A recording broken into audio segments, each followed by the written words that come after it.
Eu sei, eu fui rebelde. Eu preciso reconhecer. Dei muito trabalho. Fiz você passar várias noites em claro.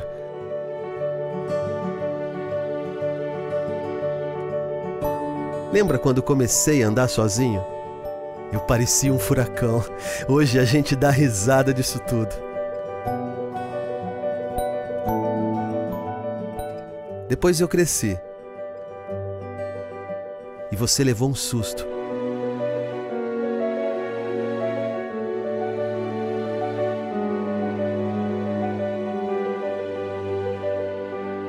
Os problemas também cresceram na mesma velocidade.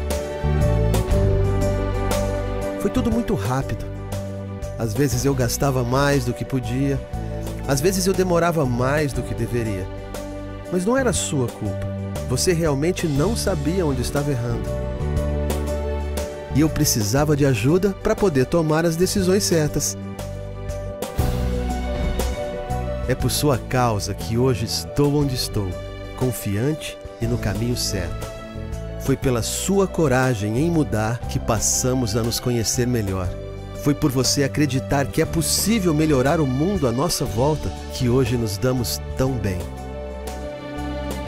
Nunca vou esquecer aquele dia em que eu te disse: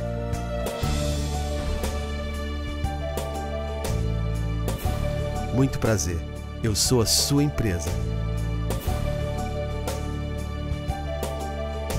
Sankhya, conheça a sua empresa.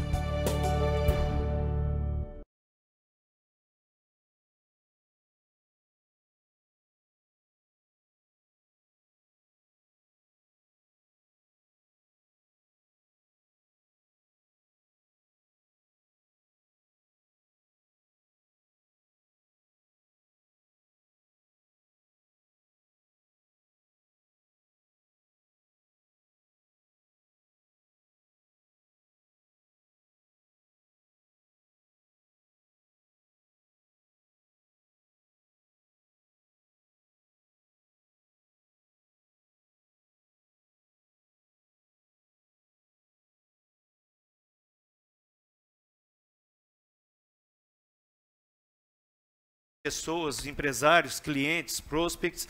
Obrigado aos patrocinadores e parceiros, né, o PJ Bank, Compex e o Portal RP, que também está apoiando a gente. E eu queria falar um pouquinho para vocês, muito rápido, que a Sankhya é uma empresa que tem 30 anos no mercado e ela é focada em gestão empresarial.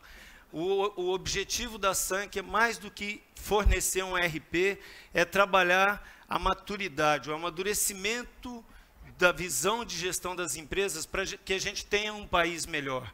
Em todo lugar do mundo onde se desenvolve, onde a gestão é bem feita, onde as empresas são bem-sucedidas, a gente tem a geração de empregos de qualidade, a gente tem um ambiente de qualidade, a gente tem saúde, tem educação, quer dizer, tudo muda. Então a gente acredita muito que a gestão pode mover um país e pode fazer esse país se desenvolver e ser um país melhor. E a gente faz isso através da nossa solução, onde o nosso objetivo é conduzir as empresas a aplicar melhor os fundamentos da administração para que elas tenham melhores resultados, ok?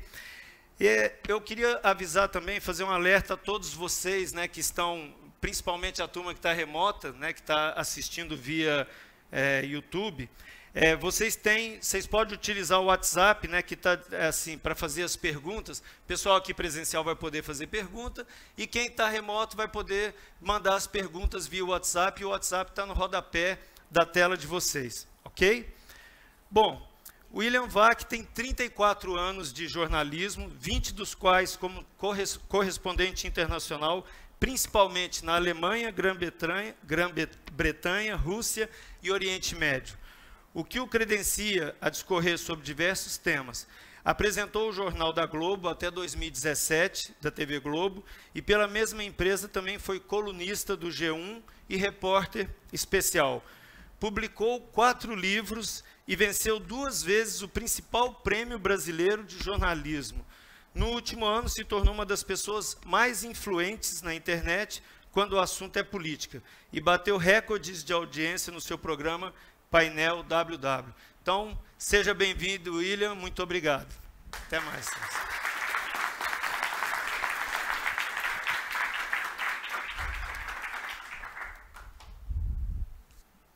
Bom dia a todos aos que estão aqui, principalmente aqueles que eu não estou vendo, que eu estou mais acostumado a falar para quem eu não estou vendo. Eu vou pedir licença a quem está aqui para fixar na câmera.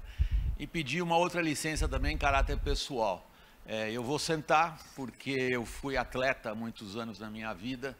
Para quem não sabe, eu fui capitão da Seleção Brasileira de Handebol milhares de anos atrás e pago um preço alto hoje. O meu aparelho locomotor foi destruído em treinamento e o handebol é um esporte meio rude, digamos assim. Eu brinco com meus ex-colegas de seleção dizendo que quanto mais burro o jogador de handebol, melhor ele é. Por causa tem um pouquinho de violência no handebol, mas tudo que eu aprendi no esporte coletivo foi excepcional na minha carreira profissional. Agora, meu joelho não aguenta eu ficar de pé uma hora. Então, eu vou pedir licença, vou sentar e aí a gente começa a falar um momentinho. Sem que eu destrua o enquadramento do nosso diretor de TV. Isso é coisa que eu estou bastante acostumado. Pessoal, então, novamente, bom dia. Para mim é um prazer aqui poder me dirigir a vocês por esse meio que eu abracei, o meio digital, que evidentemente sinaliza uma tendência futura dentro de uma revolução que é única na humanidade, a revolução da informação.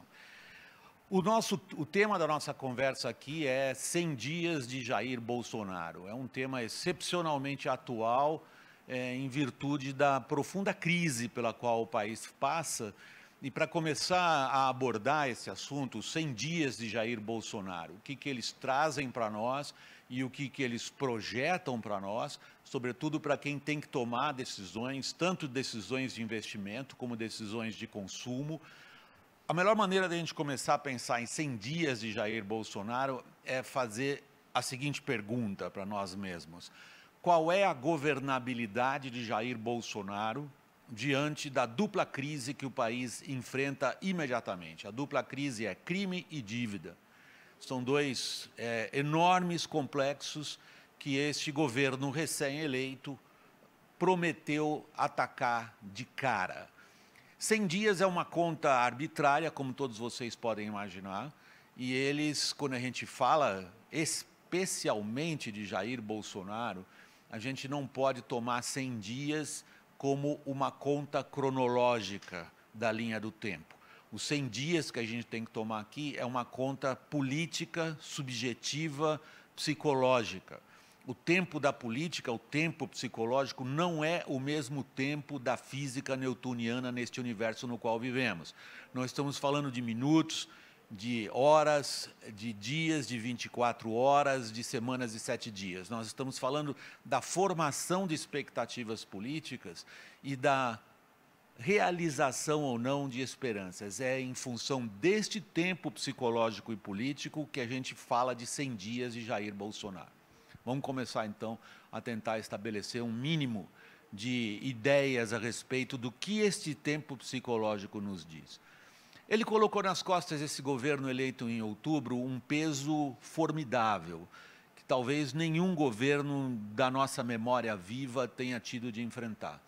E isso se dá diante da crise brasileira, que é uma crise muito mais profunda do que a descoberta de escândalos de corrupção, do que a percepção generalizada de que o sistema não funciona a favor das pessoas, que de uma forma ou de outra quem trabalha, empreende, se esforça, paga impostos, acaba sendo prejudicado por um sistema político, ou, se vocês quiserem entrar em detalhes, por um sistema tributário, ou por um sistema de regras, ou por um sistema normativo, ou por uma justiça que tarda e falha, e por aí vai. A crise brasileira é, no fundo, a manifestação do fracasso de uma geração, a minha. Eu tenho 66 anos de idade, cabelos brancos, e sou da geração que tentou fazer, nos últimos 30 anos no Brasil, um estado de bem-estar social. Um estado de bem-estar social que não corresponde à capacidade da nossa economia de financiá-lo. Essa, em linhas bem gerais, é o tipo de situação na qual este governo foi eleito no ano passado.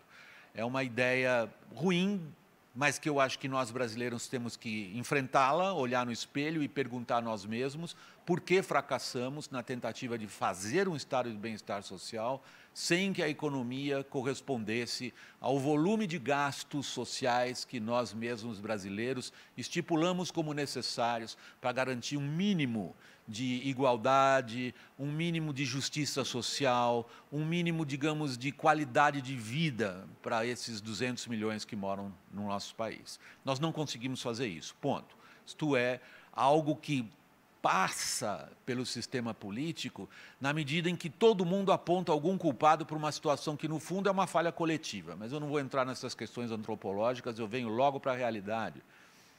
A crise fiscal é a expressão no país, na verdade, de uma crise social. Quando a gente fala de um estado de bem-estar social que não conseguiu ser estabelecido, nós estamos falando da incapacidade do poder público de financiar o que ele, por lei, está obrigado a fazer.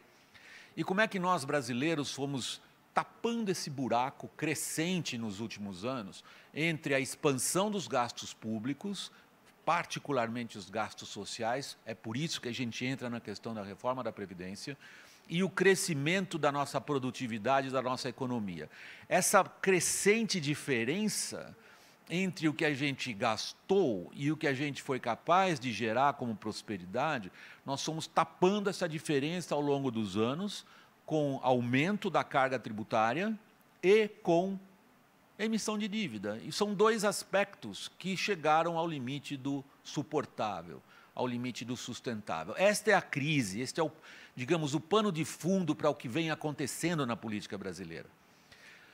Crise fiscal, como todos vocês sabem, não é algo original do Brasil. Vários países passaram por isso, especialmente países no sul da Europa, em relação aos quais nós, brasileiros, temos uma ligação cultural profunda ou uma ligação afetiva presente. Todos eles, uma hora ou outra, acabam tendo esse encontro com a verdade, que não é outra coisa senão, meu bem, eu gastei o que a gente não tinha. Isso é basicamente o que aconteceu conosco, brasileiros. Nós gastamos aquilo que não tínhamos, chegamos a esse encontro com a realidade, acelerado foi esse encontro pela irresponsabilidade fiscal e incompetência de governos recentes, particularmente os do PT, porém não só. Não adianta a gente botar o dedo acusador e dizer, olha, foi a Dilma, foi o Lula, ou foi esse, ou foi aquele ministro da Fazenda. Isto, gente, é mais de uma geração, o tempo o qual nós, brasileiros, utilizamos, nos dedicando a deixar os gastos sociais explodirem até o ponto em que a gente não tem outra coisa para fazer, a não ser lidar com eles. Ocorre que, em outros países com crises fiscais semelhantes, o sistema político, de uma forma ou de outra, respondeu. Foi difícil, causou a queda de governos, trouxe tremenda impopularidade, destruiu a reputação de partidos políticos. Se vocês olharem o que aconteceu na Itália, na Espanha, em Portugal ou na Grécia, por exemplo, vocês vão ter uma ideia daquilo que eu estou falando. É bom poder falar para um público informado como esse, porque economiza um bocado de detalhes que normalmente eu teria que fornecer. Nesse caso do Brasil, a situação nossa, essa que eu descrevi como pano de fundo, ela se agrava porque o nosso sistema político virtualmente deixou de funcionar. O que é um sistema político, no fundo? As pessoas falam o sistema político, falam a política e, às vezes, se esquecem dos seus componentes essenciais mais óbvios. Quer dizer, sistemas políticos funcionam em pilares. Os pilares, por exemplo, são o sistema de governo, o sistema pelo qual as pessoas elegem os seus representantes, os partidos políticos, que, no caso do Brasil, e não só num tipo de democracia representativa como a nossa, os partidos políticos têm uma função essencial. Eles são aqueles entes privados, os quais nós, brasileiros, imbuímos dessa missão essencial de trazer demandas sociais, demandas econômicas, demandas políticas, ideias e o que seja, para o âmbito no qual, através de negociação, compromisso, voto, se encontram as respostas para crises da amplitude e da profundidade, como, por exemplo, é a nossa crise fiscal / crise social. Ocorre que esse primeiro elemento do nosso sistema político, partidos políticos no Brasil, também ao longo de mais de uma década, deixaram de cumprir essa função. Em boa medida, se transformaram em quadrilhas, em máfias, pequenas máfias, algumas maiores, outras menores, mas basicamente nas mãos de caciques, cuja especialização ao longo desses anos foi a se apropriar de pedaços do erário, ou de se apropriar de pedaços da máquina pública, transformadas, tanto o pedaço do erário quanto da máquina pública, transformados em instrumentos em benefício dos interesses particulares dessas associações com ar de quadrilha, que a gente chama de partidos políticos. Em outras palavras, um elemento essencial do nosso sistema político tem baixíssima representatividade e trabalha exclusivamente em benefício próprio. Outro item importante do nosso sistema político, e esse tem um impacto enorme no que está acontecendo hoje, eu chego logo lá, é o nosso sistema de governo. O nosso sistema de governo é possivelmente o pior do mundo numa democracia grande e representativa de um país continental como é o nosso país. O nosso sistema de governo tem aquilo que os cientistas políticos, ou exibe aquilo que os cientistas políticos chamam de baixa efetividade decisória. Isso é uma palavra muito bonita para dizer o seguinte: não entrega e não decide. E este é um desenho que nós brasileiros nos aperfeiçoamos em levar adiante ao longo desses últimos 30 anos. Vejam, e é o que vocês todos experimentaram, que nós todos experimentamos e estamos vendo acontecer diante dos nossos olhos, este sistema de governo. A gente põe lá no Palácio do Planalto um chefe de Estado e chefe de Executivo, hoje é o Jair Bolsonaro, que é uma figura extraordinariamente forte. Não estou falando das características pessoais do Jair Bolsonaro. Eu estou me dedicando aqui a descrever para vocês os aspectos institucionais que eu espero tornem o noticiário político atual mais claro, mais nítido e, portanto, mais, digamos assim, útil para vocês tomarem decisões, sobretudo decisões de negócio. Vejam, nós temos lá o Bolsonaro, ele chega ao Palácio do Planalto, depois de ter vencido uma eleição competitiva, às vezes as eleições são mais duras, menos duras, essa foi particularmente dura, mas ele chega lá com aquilo que a gente chama de um extraordinário capital político. Aí a comparação com a economia é direta, é capital mesmo, juntado, conseguido, que significa milhões de votos. Esse capital político o torna uma figura forte. A nossa figura do chefe de Estado e de chefe de governo é a mesma pessoa, no caso, no Brasil. Essa figura forte que está lá no Palácio do Planalto, pelo nosso sistema de governo, é obrigado a se entender com um legislativo que tem, no caso do sistema de governo brasileiro, prerrogativas impressionantes. Não há nada de significativo que qualquer chefe de executivo queira aprovar que seja possível sem o legislativo. E que legislativo é esse? É o legislativo, como eu disse instantes atrás, integrado, sobretudo, por partidos políticos de baixíssima representatividade, dentro de um sistema de eleição no qual não se cobra. Eu faço aqui uma menção a um acontecimento das últimas horas, para vocês terem uma ideia ao que eu me refiro. Nas últimas horas, Israel teve uma eleição super disputada, tão disputada ou mais disputada como foi a nossa. E um monte de partidos não conseguiu colocar deputados no parlamento porque não cumpriram uma cláusula mínima de desempenho. A nossa é tão baixa que a gente tem o luxo de ter 30 partidos dentro do parlamento. Isso é óbvio que não é representatividade coisa nenhuma, é negócio. Fora o fato de quem a gente elege pelo sistema proporcional, que é o deputado, e não se esqueçam, pessoal, a gente fala de prefeito, a gente fica fixado nos governadores, muito mais ainda no chefe do executivo, nessa eleição direta, mas o verdadeiro representante do povo, no nosso sistema político, é o deputado federal.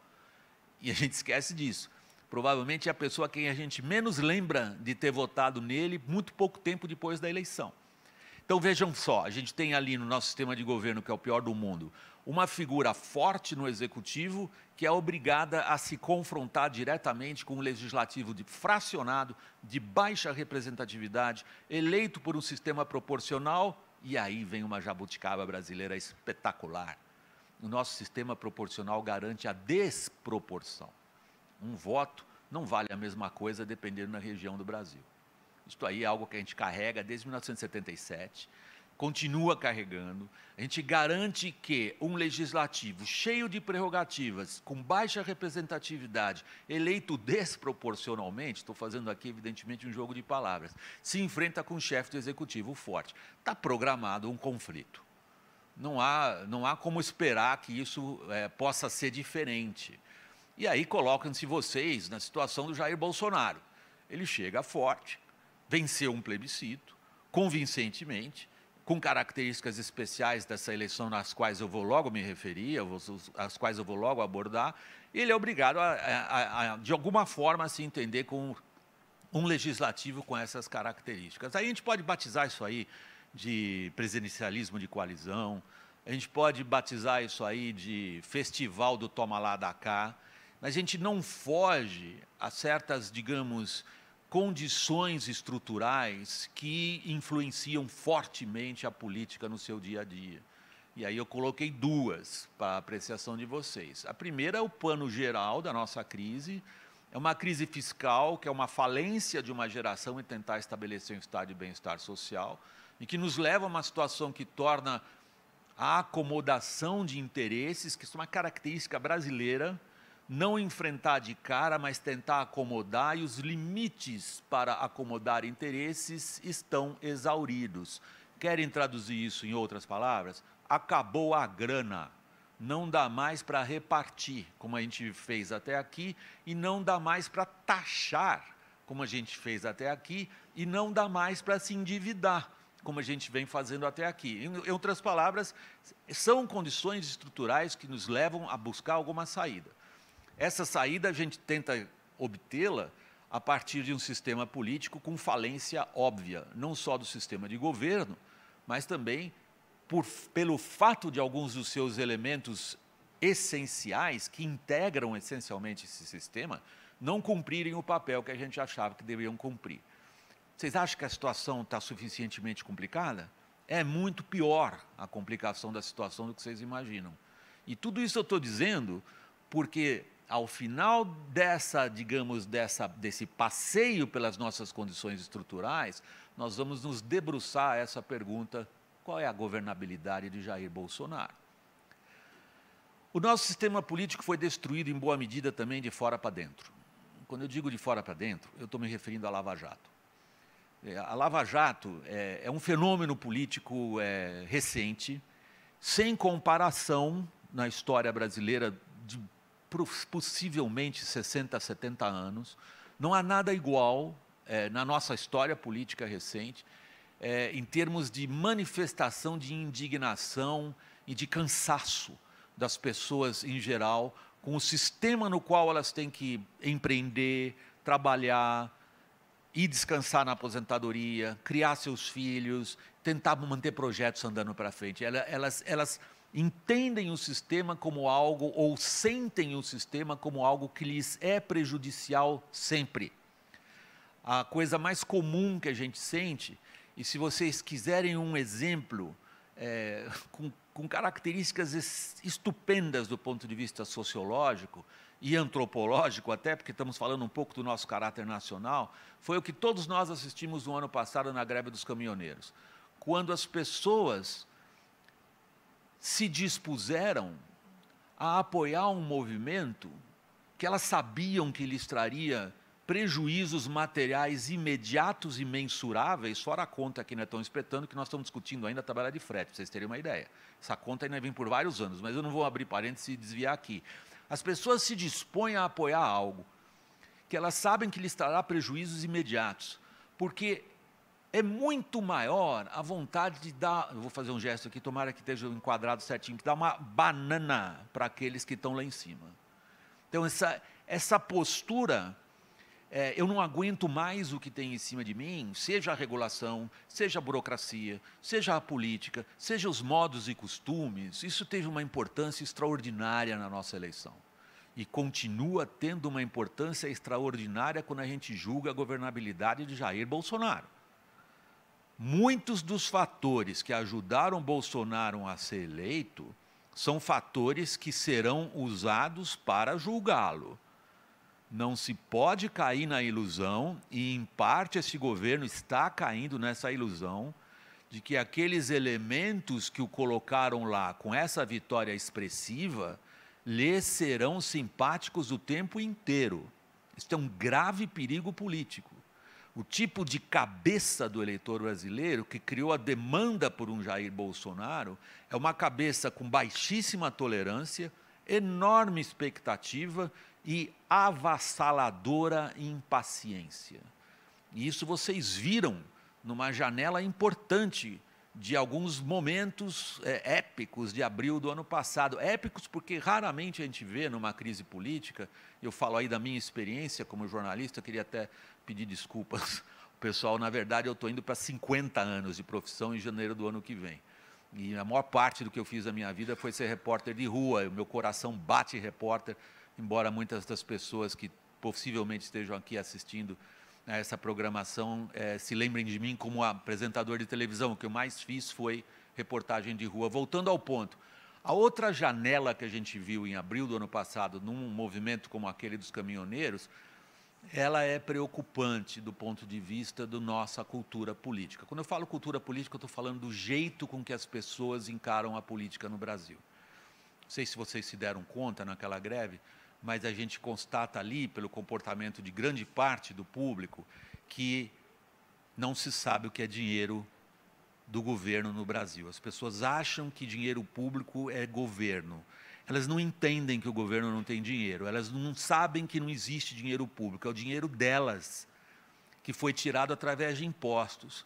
Isto é uma referência básica em qualquer sistema democrático, porque evidencia que uma parcela gigantesca do eleitorado brasileiro sequer estabelece a relação entre delegar a alguém o direito de taxar você. É muito básico no sistema político esse. E tem uma importância muito grande no comportamento político das pessoas também. Porque elas atribuem ao que elas supõem serem os donos do dinheiro a função de distribuir esse dinheiro de alguma forma, esse dinheiro que acabou, para acomodar interesses. Voltando para a questão, então, de como que esses problemas estruturais mais amplos condicionam a nossa política e a gente vai chegando ao momento atual. O que a gente assistiu com essa destruição do sistema político via Lava Jato foi, em boa parte, e isso é extraordinariamente positivo, porque toda vez que a gente fala de política, nós estamos falando de fatores subjetivos. Política, se vocês quiserem entender um pouco melhor como é que a política se dá, é basicamente vocês entenderem as percepções dos diversos agentes. É uma liçãozinha, desculpe, não quero parecer arrogante falar que estou dando uma lição, eu estou reproduzindo lições que eu aprendi na minha vida de repórter. Fatos não existem como tais. Fatos é aquilo que as pessoas percebem como sendo um fato ao seu redor. Às vezes elas não são capazes nem de entender e acabam sendo vítimas disso.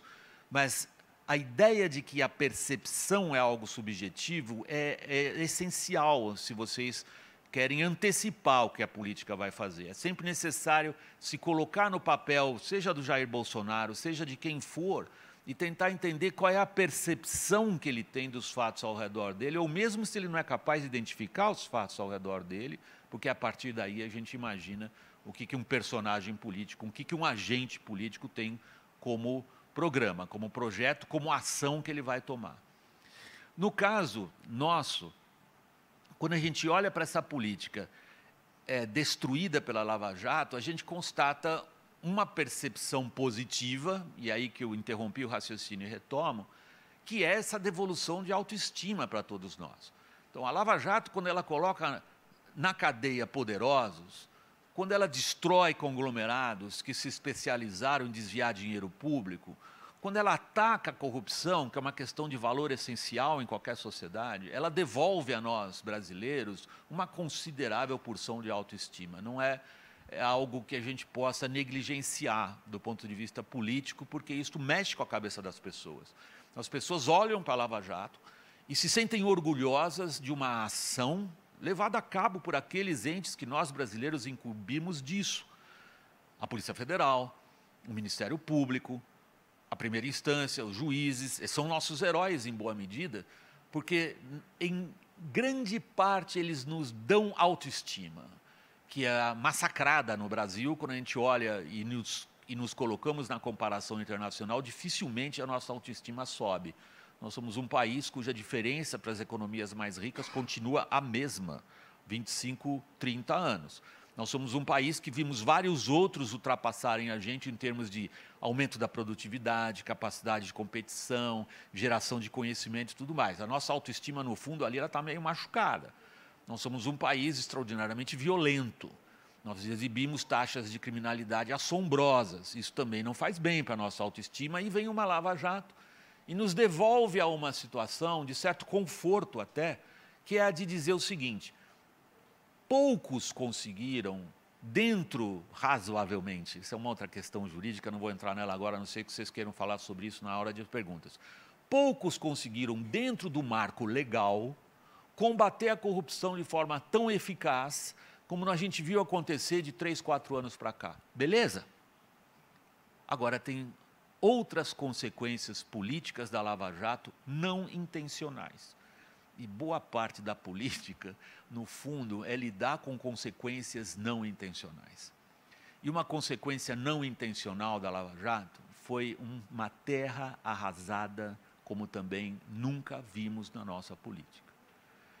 E aquilo que já existia entre todos nós, a percepção de um sistema que trabalha contra e não a favor de quem rala, se esforça, paga imposto e é honesto, essa percepção com a Lava Jato virou uma espécie de unanimidade popular. A ideia de que a política não presta, que nada se pode esperar do sistema da política, e muito menos dos políticos, a repulsa que a gente manifestou através da Lava Jato, por essas formas indignas, safadas e sacanas de comportamento com o dinheiro do outro, com a vida do outro, isso resultou numa desconfiança enraizada profundamente no nosso público, no nosso eleitorado, em relação à capacidade da política de dar as respostas que a gente precisa para uma crise desta amplitude e profundidade, como eu venho descrevendo. Isso tem um impacto fundamental no que está acontecendo agora. E eu vou entrar nele imediatamente para que vocês, ao longo do meu raciocínio, talvez sejam obrigados a fazer aquele flashback, que sempre atrapalha quando a gente vai expondo uma ideia, tem que fazer um flashback e voltar lá para o começo. Aqui eu já entro num aspecto atual. Considerem um sistema político com essas características que nós temos, arrasado por uma campanha anticorrupção como a da Lava Jato, diante de um público do eleitorado impaciente, indignado e raivoso, que não confia na política. Mas, e vamos lá, governabilidade de Jair Bolsonaro. Esta é a grande pergunta para nós aqui, quando a gente fala desses 100 dias. A governabilidade de Jair Bolsonaro será, em boa parte, definida pela capacidade ou não de atacar imediatamente o problema mais urgente, que é gasto público, que é crise fiscal. Esse é um problema, como eu disse a vocês, não é um problema técnico-econômico, embora também seja. Não é um problema de, digamos, de ajustes de política, embora também seja. É um grave problema social e político que tem que ser resolvido por um sistema quebrado, o nosso sistema político. A governabilidade aí é medida pela capacidade que o governo tem de manobrar politicamente neste ambiente e conseguir levar adiante a aprovação de mexidas na Constituição, e é disso que nós estamos falando, cuja prerrogativa está num sistema de baixa representatividade, que é o do legislativo. Olhem o tamanho do desafio de governabilidade. Ele não é simplesmente, embora também seja fundamental, que o governo consiga 308 votos dentro da Câmara dos Deputados, sem o que ele não consegue aprovar nenhuma matéria significativa em coisa alguma, seja pacote anticrime, seja uma eventual reforma tributária, que eu tenho certeza que nós vamos falar dela mais à frente, e começando pela reforma da Previdência. Por que reforma da Previdência? Porque o tamanho da crise fiscal é tal, o peso dela é tal, que está nos sufocando e não está dando tempo para que a gente possa sentar, se entender, achar uma solução, achar uma saída, compor, ajeitar. Eventualmente, todo mundo faz, hein? Não é só o Brasil, dá uma empurradinha com a barriga para ver se o problema se resolve um pouco sozinho, não vai. Nós estamos sem capacidade de investimento. Qualquer um de vocês nesse público sabe que sem investimento não temos geração de prosperidade à frente. Nós temos uma série de problemas graves a serem resolvidos, dos quais emprego e geração de renda é o mais urgente deles. Porém, para atacar esses problemas que são urgentes, se a gente não se libertar de um mínimo deste peso da dívida, de um mínimo dessa crise fiscal, isso significa, de alguma maneira, segurar gastos sociais cujo maior componente é a Previdência. Então, isso é uma tarefa política imensa, que demanda algo que está sendo prejudicado por esse clima político que a gente vive diante das eleições e impera hoje, e que é essencial para entender o que está acontecendo. Chama-se articulação. Vejam o paradoxo no qual estamos chegando. Articulação virou um palavrão horroroso, virou sinônimo de sacanagem, virou sinônimo de safadeza. A articulação política, hoje, nestes dias que estamos vivendo, é colocado como sinônimo de acerto ilícito, é colocado como sinônimo de compromisso dúbio, é colocado como sinônimo de atender a interesses escusos de deputados obscuros.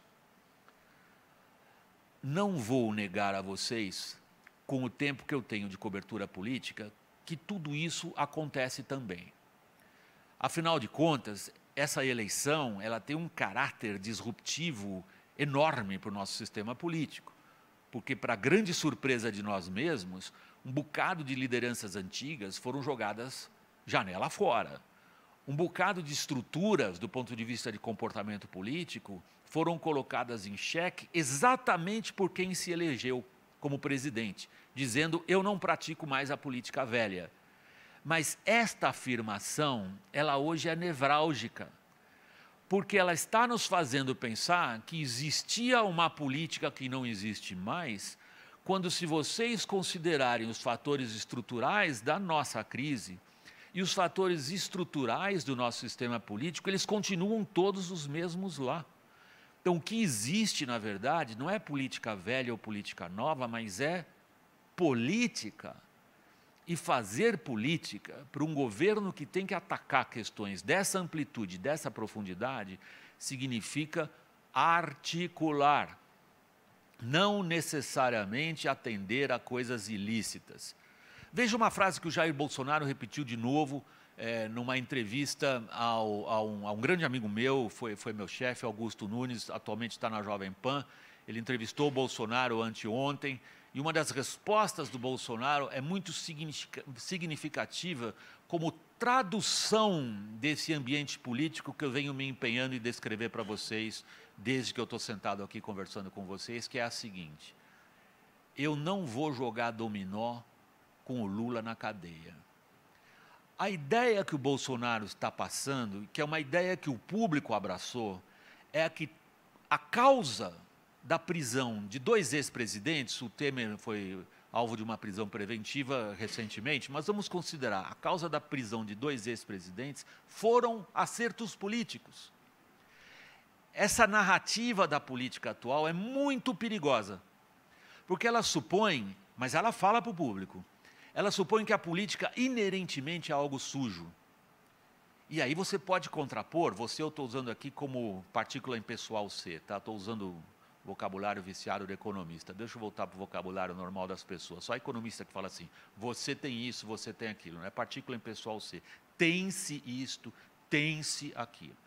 Tem-se no Brasil essa ideia de que a política é suja por natureza, nada pode mudar, quando alguns exemplos diante de nós apontam o contrário.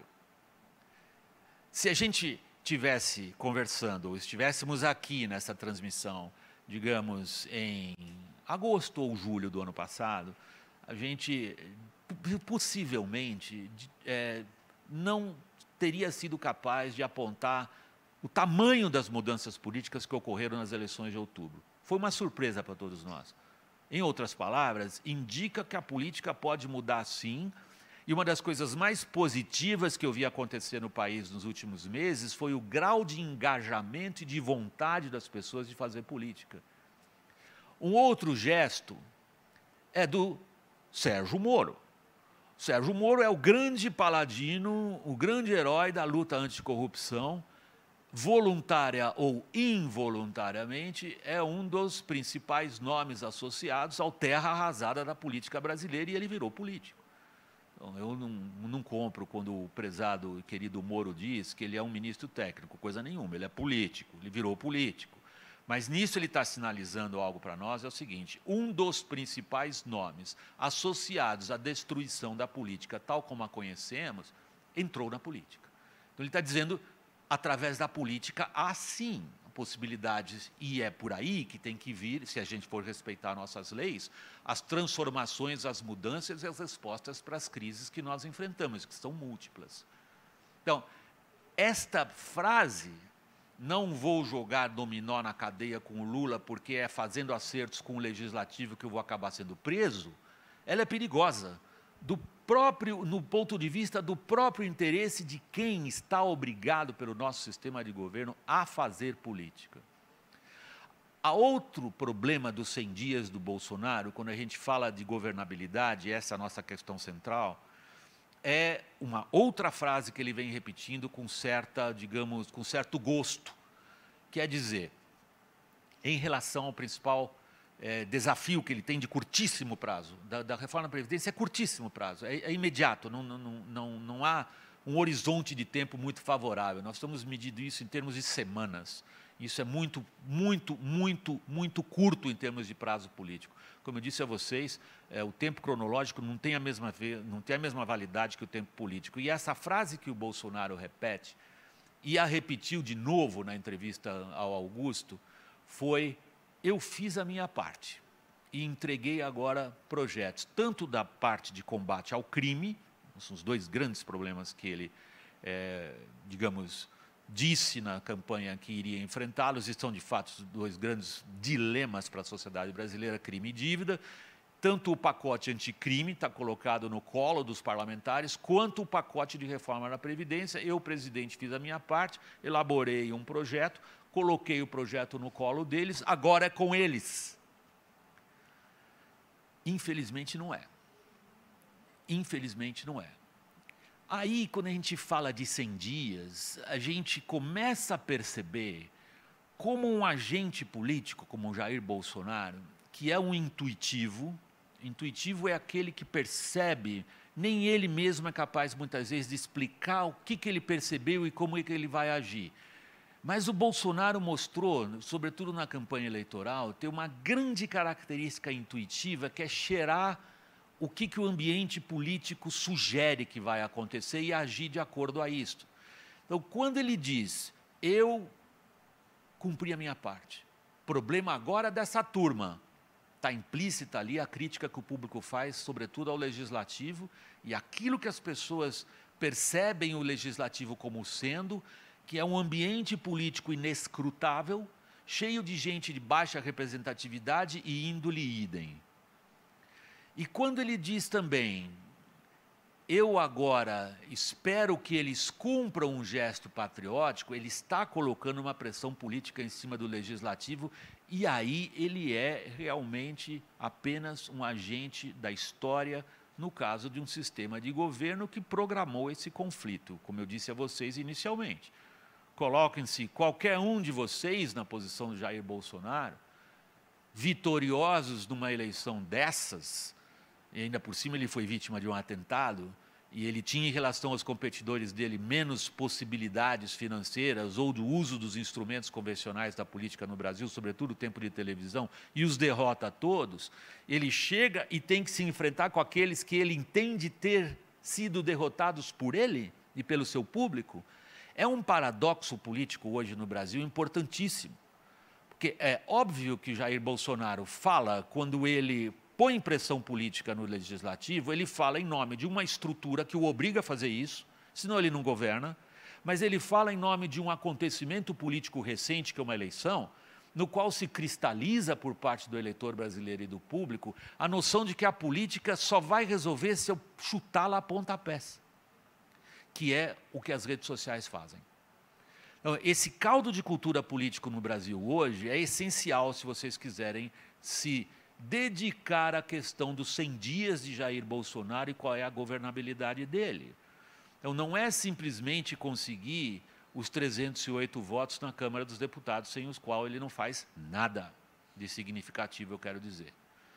Há um parênteses aqui que eu quero abrir, que é uma característica do nosso sistema de governo também, que explica boa parte da bagunça que ele é, que o presidente é um refém do parlamento, não há dúvida nenhuma. Mas o parlamento é refém do presidente também. O presidente brasileiro governa por medida provisória. Então, há uma obrigatoriedade aí deles tentarem andar de mãos dadas, seja como for. Agora, vamos olhar um pouquinho como é que a chamada classe política, ou como é que os partidos políticos, ou como aqueles que são caciques ou donos de grupos políticos encaram a situação na qual estão hoje. Eles estão praticamente implorando que o ônus de decisões impopulares seja dividido entre os dois. E ninguém que mexe com política se faz qualquer ilusão quanto às consequências políticas de uma reforma da Previdência. As consequências são óbvias. A reforma da Previdência, e tem gente pegando esse trecho quando eu falo e espalhando aí pelo WhatsApp de maneira sacana em relação a mim. Quando eu digo que a reforma da Previdência vai criar perdedores, eu não estou desejando que ela crie perdedores, eu estou constatando um fato político. Nós vamos criar perdedores entre grupos econômicos, nós vamos criar perdedores entre quem vai receber menos, nós vamos criar perdedores entre quem tinha uma esperança de usufruir de benefícios num prazo que não será o mesmo. Mas este é um resultado da crise na qual nós chegamos. Eu não acho que seja o intuito de cometer a maldade. Fazer uma reforma da Previdência para cometer uma maldade. É uma necessidade da nossa sociedade de resolver esse problema logo. Senão as próximas gerações é que possivelmente nem conseguirão pagar esse preço. Aliás, nós já chegamos no Brasil, infelizmente, um dado da realidade, as transformações demográficas pelas quais nós estamos passando, associadas à crise fiscal, já nos colocaram tristemente na situação que ou nós vamos cuidar dos velhos, ou nós vamos cuidar dos jovens, dos bebês, dos dois nós já não estamos mais em condições de cuidar. Isto é um desafio para uma sociedade inteira, não apenas para um governo, seja ele de Jair Bolsonaro ou de quem vocês quiserem. Então, diante desta crise, a ideia de que a política obriga esses dois atores importantes a se entenderem de uma maneira ou de outra é o que está por debaixo do noticiário do dia a dia. Quando vocês são confrontados, e hoje, na época da revolução digital e da velocidade da publicação de informação ou de desinformação na internet, uma coisa vai indo por cima da outra, em termos de horas. Quando vocês tiram essa espuma, saem da fofoca, um está dizendo que o outro está fazendo governo que é de brincadeira, o outro responde dizendo que o cara está nervoso que o sogro dele foi preso. Então, tirando essas fofocas, essa espuma, o que vocês encontram é uma grave necessidade de legislativo e executivo se entenderem por cima da narrativa política que cada um faz do outro. E aí, voltando a esse breve parágrafo que eu estava desenvolvendo, qual é a visão do legislativo do executivo? É a de que a impopularidade de reformas e medidas desse tipo tem que ser levada junto. É dificílimo, dificílimo imaginar que isso possa acontecer de maneira linear. Há uma série de manobras políticas e o governo tem tido grandes dificuldades em prevalecer dentro da Câmara dos Deputados. E eu não diria simplesmente porque está se confrontando com representantes da chamada, vou colocar entre aspas, velha política, sacana, safada, corrupta, mas porque este governo, e aí eu volto para um outro aspecto, estou deixando de lado as questões da crise fiscal, e tentando olhar nesses 100 dias, o que a gente identifica como capacidade gerencial, portanto, capacidade política, portanto, efetividade decisória desse governo frente aos problemas que ele se elegeu dizendo que vai ajudar a resolver ou vai, pelo menos, indicar como vão ser resolvidos. O que a gente detecta hoje nesse governo é, de forma muito nítida, o espelho do que foi essa onda disruptiva. Nós tivemos no Brasil, em outubro, um fenômeno político de primeira grandeza. Eu queria aí abrir um parênteses e dizer para vocês que a polarização política, na verdade, é o que menos me importa nesse fenômeno. Eu tive a oportunidade, como enviado especial, passei mais de 20 anos fora do Brasil em várias etapas, como repórter internacional, e tive a oportunidade de cobrir eleições em países muito diferentes entre si. Cobri eleições na Rússia, na Inglaterra, na Alemanha, nos Estados Unidos, em Israel, Espanha, França e por aí vai. E a polarização política, garanto para vocês, é a nossa idêntica de qualquer outro desses países. Essas brigaiadas em casa, o pessoal se xingando, um tacando bosta na cabeça do outro porque não gosta do candidato. Isso não tem nada demais, nem de diferente. O que importa quando a gente olha um fenômeno político como a gente viu em outubro é perceber se ele é efêmero, se a polarização é algo que foi da campanha eleitoral e morre depois, ou se ali há elementos que mostram um caminho, e eu acho que nós tivemos uma onda disruptiva que mudou a política brasileira e arrasou aquilo que a gente estava acostumado a entender como uma grandeza imutável, uma espécie de centro, que um pouquinho vai para um lado mais, digamos, liberal, Fernando Henrique, ou se inclina para um lado um pouco mais... Eu estou fazendo uma caricatura, tá? Não coloquem isso como, digamos, como uma afirmação de cunho científico ou acadêmico. É uma caricatura. Um centro que cai um pouquinho para um lado, liberal, privatização, plano real, desestatização, não importa quão fundo aquilo foi ou não, e depois cai para o lado um pouco mais social, Lula, foco no combate à pobreza, desigualdade, o que for. São caricaturas. Este centro acabou do ponto de vista político. Nós tivemos uma terra arrasada nesse sentido, e quando a gente olha uma onda disruptiva, eu tive a oportunidade de cobrir ondas disruptivas de outras características em outros países. Eu via como uma onda disruptiva como essa que nós vivemos, ela se forma, ela necessariamente congrega dentro dela forças políticas antagônicas. E o que a gente vê no governo é isso agora.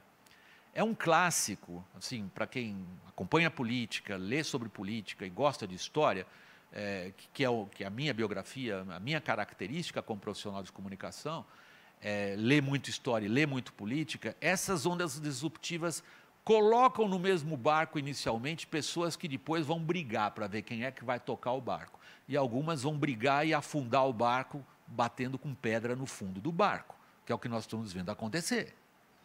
Então, é normal numa onda disruptiva esse momento. Então, quais são essas forças que, integrando essa onda disruptiva, hoje, na cara do governo, demonstram as suas diversas posturas em relação ao país, em relação ao que elas ideologicamente acham que é necessário que se faça ou não. Nós temos basicamente 3 grupos que a gente consegue identificar com postulados políticos razoavelmente bem definidos. Nós temos o grupo da economia, em torno do ministro da Economia, Paulo Guedes, que é talvez a melhor equipe econômica do Brasil desde a redemocratização. Nós temos uma equipe econômica coesa, coerente, com uma agenda razoavelmente clara, uma ideia de linha do tempo de como que essa agenda tem que ser implementada e um foco razoavelmente definido. Se vocês lembrarem o que era a equipe econômica da Dilma, é um salto de qualidade excepcional. A equipe econômica da Dilma, em certo ponto, tentou conciliar um Joaquim Levy com um Nelson Barbosa. É óbvio que não ia dar certo. Eu não quero dizer se eu gosto mais de um ou mais de outro, nem me importa se vocês gostam mais de um ou mais de outro, mas essa falta de coesão em termos de conceitos e postulados é essencial para qualquer equipe que quer levar adiante um projeto. Então, a equipe de Paulo Guedes é uma equipe coesa e coerente. Não importa se vocês tenham simpatia ou se vocês acham deplorável o que seria essa agenda dessa equipe econômica. O fato é que ela é coesa e ela sabe o que ela quer. Isso é um núcleo de poder importante nesse governo, fez parte dessa onda disruptiva. Boa parte da onda disruptiva no Brasil, boa parte do apoio dedicado a Jair Bolsonaro, veio da percepção de camadas médias de empreendedores e profissionais liberais que a economia tem que ser destravada, que a burocracia tem que ser eliminada, que o excesso de regulação tem que ser coibido, que o cipoal tributário, de alguma forma, tem que ser resolvido, que as competições de jurisdição, por exemplo, espetacularmente no caso do agrobusiness, entre proteção do meio ambiente e desenvolvimento do setor agrícola, tem que ser conciliado de alguma forma. Isso nada tem a ver com a guerra cultural, que foi, em boa parte, uma característica da onda disruptiva na eleição, e eu chego a ela também, que isso é essencial para a gente entender o que acontece hoje no governo. Este é um núcleo, isso faz parte desse movimento que colocou Jair Bolsonaro lá, com as características que todos vocês acompanharam. Um outro aspecto importante, quando a gente vê essa onda disruptiva, são os militares dentro do governo. Eles são mais de 60, entre eles, vários 4 estrelas. É obrigatório a todos nós voltar. Para a minha geração não é difícil, porque eu estive na universidade, na USP, entre 71 e 74, durante a ditadura do Garrastazu Médici. Então, saber qual 4 estrelas mandava no quê era meio que uma obrigação naquela época. É curioso que a gente volte hoje a esse digamos, exercício de entender o que cada 4 estrelas pensa, mas aí há um salto de qualidade também extraordinariamente positivo. Para um público como esse, público ligado a um segmento importante de negócios e de empreendimentos, como é o público dessa transmissão, possivelmente torna-se mais fácil eu dizer para vocês o seguinte: todos vocês que já lidaram, por exemplo, com o mercado de capital americano, todos vocês que tiveram algum tipo de passagem pelo setor de Nova York, Wall Street, lá quando um operador de mercado diz assim: eu sou egresso de West Point. West Point é a grande academia militar americana. Imediatamente esse cara tem uma estatura enorme, porque ele não é entendido como um milico que esses que a gente vê de filme de guerra, com aquele cabelinho curtinho, querendo matar quem tiver pela frente, um brutamontes idiota e tosco. Ao contrário, como egresso de West Point, ele é entendido como um líder, ele é entendido como alguém que passou por uma grande formação, um MBA de, digamos, projeção internacional, e com uma certa doutrina do que é estratégia, do que são fins e do que são os meios necessários para chegar aos fins. Isto é formação de business school. West Point é entendido muito mais como um business school do que como uma academia militar. E estes são os militares que estão no governo agora. O salto de qualidade deles é estupendo. É comparável à Escola Nacional de Administração Francesa. São quadros formados com uma doutrina e com uma clara percepção do que são métodos e disciplina necessários para a gestão da coisa pública. Com um horizonte além de uma legislatura de 4 anos, 6 anos ou 5 anos, ou o que vocês quiserem. Nesse sentido, o salto de qualidade é muito importante. É um grupo disciplinado, é um grupo hierarquizado, é um grupo com uma cabeça do que eles querem fazer do país, que a gente não consegue comparar com o que foram os, digamos, antecessores deles na ditadura militar, que começa em 64. Não há padrão de comparação. Eles aprenderam as lições, eles têm um respeito enorme por instituições, e as críticas que a gente ouve deles em relação ao Bolsonaro, que é um personagem que eles abraçaram já com a campanha bem desenvolvida, é sobretudo a de respeitar pouco a institucionalização do cargo. Isto é uma maneira política de ver a realidade. Eles fizeram parte desta onda disruptiva, eles encarnaram em boa medida, esses militares, esse desejo de ordem, estabilidade e previsibilidade que os fez colocar o chefe de Estado-Maior do Exército como o principal assessor do então presidente do Supremo. Vocês perceberam como esse raciocínio político influencia a nossa política? A ideia por detrás é evitar surpresas de um judiciário que hoje, a partir da sua Suprema Corte, é um dos principais focos dos quais emana insegurança jurídica. Então, o foco político é segurança, não a segurança pública em sentido estrito, mas a estabilidade e a harmonia política. Este é um segundo grupo importante que a gente detecta claramente nesses 100 dias de governo.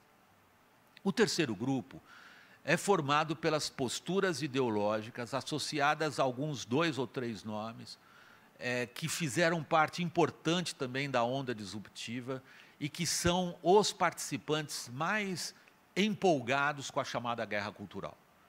Nós tivemos nas eleições de outubro a manifestação de uma guerra cultural, claramente. Guerra cultural é quando numa eleição não estão em disputa, por exemplo, de novo eu vou fazer aqui uma caricatura para vocês, para ilustrar o meu argumento. Não estão simplesmente, qual é o melhor plano para a Previdência? Qual é o melhor plano para a segurança pública? Qual é o melhor plano para transportes? Qual é o melhor plano para a privatização? Qual é o melhor plano para a educação e por aí vai, chamadas plataformas? A guerra cultural se dá quando se disputam valores. E isto foi muito importante nas eleições de outubro. É a primeira eleição brasileira claramente com guerra cultural no centro. Outra vez vou dar uma caricatura para ilustrar meu argumento. Quando se discute kit gay numa campanha eleitoral, na verdade nós estamos discutindo, não importa o que vocês acham que o kit gay seja ou deixe de ser, na verdade nós estamos discutindo um valor importantíssimo. Qual é o papel do Estado dentro da liberdade ou não de uma família de educar suas crianças? Isso é um valor. Quando nós estamos discutindo corrupção e ética, que foram fatores importantíssimos nas eleições, nós estamos discutindo valores. Quando nós estamos discutindo o que se deve ensinar nas escolas, nós estamos discutindo valores. E nesta guerra cultural, este é o campo dos ideólogos. Esclarecendo, nenhum de nós é desideologizado. Qualquer visão de mundo que qualquer um de nós tenha é uma ideologia. Quando eu digo os ideólogos, eu estou falando aqueles que fazem da vitória das suas proposições ideológicas a sua razão de existência, é outra coisa.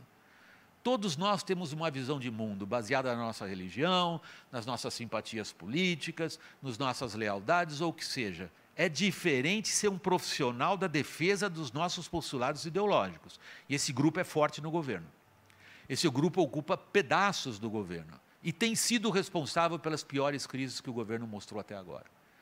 Uma das características desses 100 dias é de um governo que não precisou de oposição. Ele se fez oposição regularmente, praticamente a cada semana. E isto vem desta onda disruptiva, vem da nossa política dos últimos meses, nos quais, e isso é típico de ondas disruptivas, uma parte daqueles que integram essa onda de transformação acham que as mudanças que têm que ocorrer têm que ser subordinadas, em primeiro, à vitória de um grupo de ideias. É um pouco o contrário do que o grupo da economia e o grupo dos militares estão dispostos a fazer.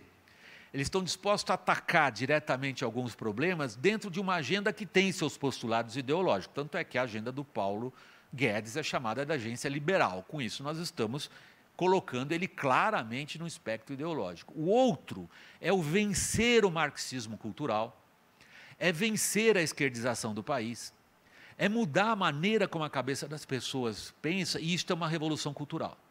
Isto é uma forma de mudar mentalidades. E para o grupo daqueles que estão empenhados na luta ideológica como parte da onda disruptiva na guerra cultural, este é o primeiro alvo. Não é à toa que eles dão tanta atenção ao Ministério da Educação. Eles estão apenas sendo lógicos. Se as pessoas são educadas assim, vamos educá-las assado. E quem é que trata dos grandes orçamentos da educação? O Ministério da Educação, ele é nosso. A outra é o Ministério das Relações Exteriores, onde a visão de integração do Brasil no mundo é, sobretudo, uma visão em torno de postulados de guerra cultural. Então, com essa exposição que eu fiz, Eu quero dar para vocês uma ideia de como é difícil responder a questão da governabilidade de Jair Bolsonaro, porque, no fundo, agora que eu vou chegando ao final das minhas palavras iniciais, a cabeça de vocês estava rodando da seguinte maneira: William, legal, todo esse monte de coisas que você colocou aí significa o quê? Que esse governo vai dar certo ou não vai dar certo? Esse cara vai entregar ou não vai entregar? Esse cara vai cumprir promessas de campanha? Eu tenho algumas que eu adoraria que ele cumprisse, tem outras que, pelo amor de Deus, eu não gostaria que ele cumprisse. Mas, para responder essa questão, e eu fiz a minha carreira jornalística inteira tratando de dizer o que eu penso, e eu hoje tenho uma situação muito tranquila de independência e liberdade, eu não cumpro a agenda de ninguém, as coisas que eu falo são de acordo com a minha consciência como profissional de comunicação. Eu acho que esse governo cometerá um erro se ignorar que o seu capital político está sendo erodido por um tempo que não é o cronológico, é o tempo das expectativas e da impaciência que estão crescendo. E isto é um resultado da nossa luta política. Ela não deu lua de mel a esse governo.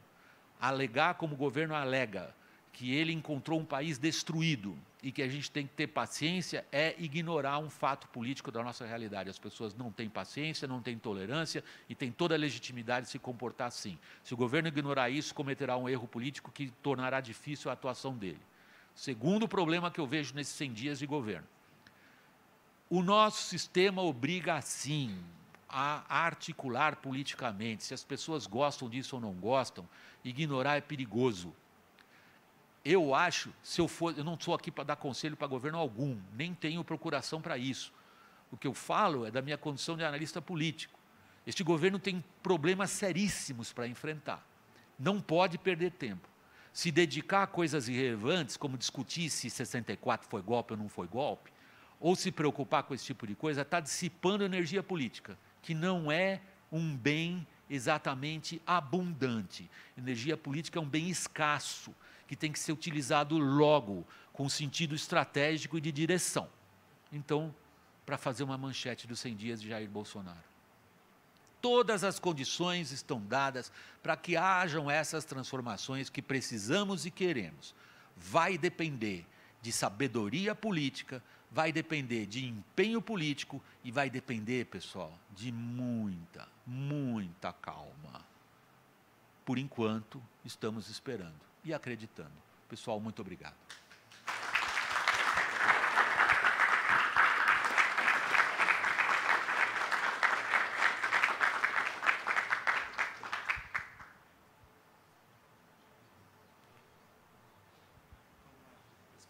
Estou com esse fone aqui para facilitar o manuseio.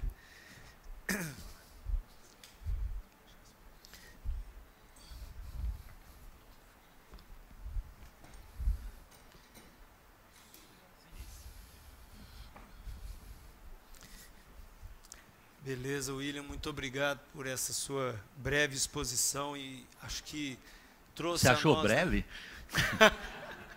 Acabou excedendo um pouquinho, né? Mas é porque, assim, ela foi tão interessante que a gente nem vê passar e realmente é um retrato do que a gente tem visto, né, e vivido nos últimos anos. E aí eu queria te fazer uma pergunta, começando aqui pelo seguinte: você estava falando em autoestima e todos nós aqui, né, como população ou como contribuintes, realmente a gente viu a Lava Jato como um objeto para resgatar a autoestima, e a esperança nossa é que ela trabalhe o fim da impunidade, que é um dos alicerces para, assim, na nossa cabeça, é um dos alicerces para reduzir a corrupção e, portanto, a gente ter um foco maior em gerar riqueza. Que eu acho que todo profissional ou todo empresário não se importaria de pagar impostos se esses impostos fossem devidamente aplicados, né, fossem melhor utilizados.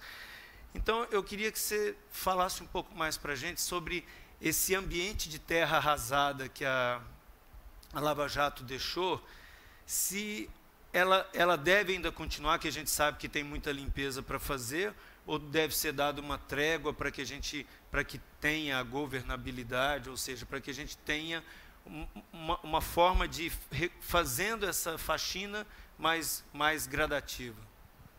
Você está se dirigindo ao... É melhor olhar para a câmera, né, pessoal? Que está na transmissão.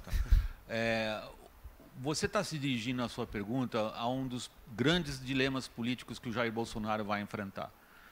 Os mesmos, digamos, parâmetros que a Lava Jato instituiu na política brasileira serão os parâmetros usados em relação ao governo dele. Ele não se iluda de ter o Sérgio Moro, que talvez seja a figura mais popular hoje na política brasileira, do lado dele, não lhe dará uma carta branca. E, particularmente, alguns aspectos próximos ao clã familiar do Bolsonaro lhe trarão dificuldades políticas, sem dúvida alguma, que vêm desses parâmetros instituídos pela Lava Jato em termos de como é que as pessoas julgam a atividade de entes políticos hoje. Nós caímos um pouco, e esse é o problema que vai se desenvolver agora em relação ao Supremo também, na ideia de que uma delação já é uma condenação. Uma investigação já é tida como demonstração de culpabilidade, e por aí vai. Há uma discussão jurídica importante em relação à Lava Jato, que se traduz numa das afirmações feitas nessa guerra, que é uma guerra importantíssima dentro do judiciário, como combater crimes sem cometer crimes.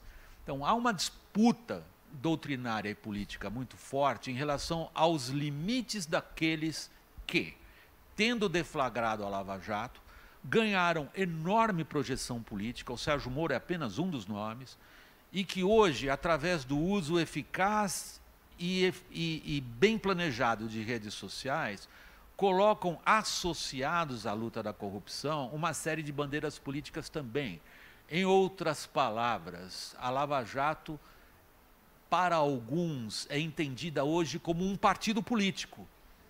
E se envolveu num conflito interno violento recentemente, que foi o uso das multas pagas por implicados em corrupção para a formação de uma entidade privada que seria administrada pelo Ministério Público.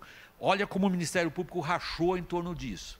O Ministério Público rachou também em relação ao uso dos seus instrumentos, leia-se delação da JBS.